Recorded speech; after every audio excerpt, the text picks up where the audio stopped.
السلام علیکم، امید ہے کہ آپ سب خیریت سے ہوں گے۔ آج ہم آپ کو ایسی شخصیت کے بارے میں انفارمیشن دیں گے جس نے امریکہ کی ناک میں بھی دم کر رکھا تھا۔ اگر کچھ سال اور زندہ رہتا تو کیا کرتا؟ کیا آپ جانتے ہیں اس دہشت گرد کو مارنے اور پکڑنے کی پلاننگ کہاں کی گئی تھی جسے دہشت گرد کا نام دے دیا گیا تھا؟ جی آج ہم آپ کو اسامہ بن لادن کے بارے میں بتائیں گے۔ اسامہ ریاض میں ایک بزرگ بن لادن خاندان میں پیدا ہوا تھا۔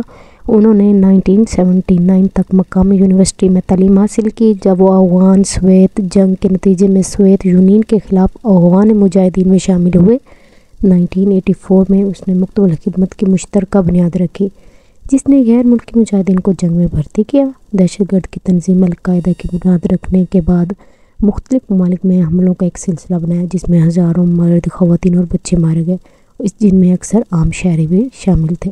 شمالی بحیرہ عرب اس کی لاش کی شناخت کے بعد فوج اسے USS کارل ونسن پر سوار کر کے لے آئی اور اسی دن اسے شمالی بحیرہ عرب میں دفن کر دیا۔ بن لادن کی لاش کو دفن کرنے کا فیصلہ کرتے وقت امریکہ نے سیاسی، مذہبی اور عملی عوامل کو مد نظر رکھا۔ باراک اوباما نے اپنی کتاب میں ان کے بارے میں لکھا ہے کیونکہ ان کی طاقت اور بہادری کی وجہ سے سپر پاور کو بھی انہوں نے دن میں تارے دکھا دیے تھے۔ جب انہوں نے CIA سے مخاطب ہوئے اوباما باراک نے کہ اسے ڈھونڈا جائے، تلاش کا سلسلہ شروع ہوا تو جنگ کا اعلان ہو گیا۔ اس پر ہزاروں فوجیوں کی جان بھی چلی گئی جسے قاتلانہ کے طور پر اسامہ بن لادن کے کہہ دیا گیا اور اسے دہشت گردی کا نام بھی دے دیا گیا، لیکن باقی دنیا اسے ہیرو کے نام پر جانتی تھی۔ انہوں نے تاریخ کا کایا پلٹا تھا۔ وہ امریکہ کے صدر اور ان کی حکومت کو ختم کرنا چاہتے تھے اور اس کے بعد جب انہوں نے اپنے CIA والوں نے جاسوس چھوڑے تو انہیں خبر ملی کہ اسلام آباد سے 45 کلومیٹر ایبٹ آباد میں ایک بڑے گھر میں اسامہ بن لادن کی شناخت کی گئی ہے، کیونکہ وہ اکثر غاروں میں چھپ جاتے تھے اور اپنا فیس کٹ اور چہرہ چینج کر لیتے تھے اور مختلف علاقوں میں رہتے تھے اور طالبان کی گائیڈ کرتے تھے، اور جو بھی دھماکہ ہوتا تھا یا کچھ بھی ہوتا تھا وہ سپر پاور اسے اسامہ بن لادن کے کہہ دیتی تھی، اور ان کے لیے یہ بہت خطرے کا باعث تھا کہ یہ دہشت گردی پھیلا رہا ہے۔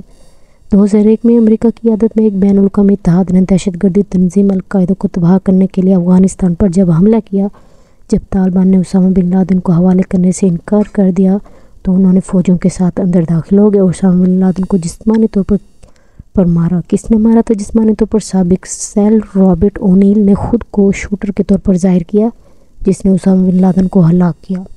15 سالوں کے خطرناک مشنوں میں عراق میں القاعدہ کے محفوظ گھروں پر آدھی رات کے چھاپوں سے لے کر اونچے سمندر پر بحریہ کے ایک بھاری بھرکم جہاز سے اسامہ بن لادن کی تلاش شروع کی گئی تھی۔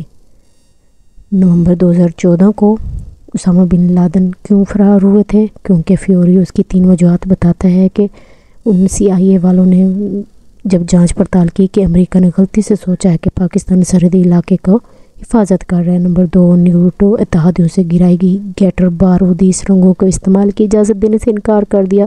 امریکہ نے افغانستان پر بھی اس کے ذریعے حملے کے بعد اس کی جاسوسی شروع کی اور اسے پکڑ لیا گیا اور اسے مار دیا گیا۔ اسامہ بن لادن اگر نہ مارے جاتے تو سپر پاور کا کہنا ہے کہ وہ ہماری پاور کو ختم کر دیتے اور پوری دنیا کا کایا پلٹ دیتے، کیونکہ وہ امت مسلمہ کو تشکیل چاہتے تھے اور ان کی پاور کو ختم کرنا چاہتے تھے۔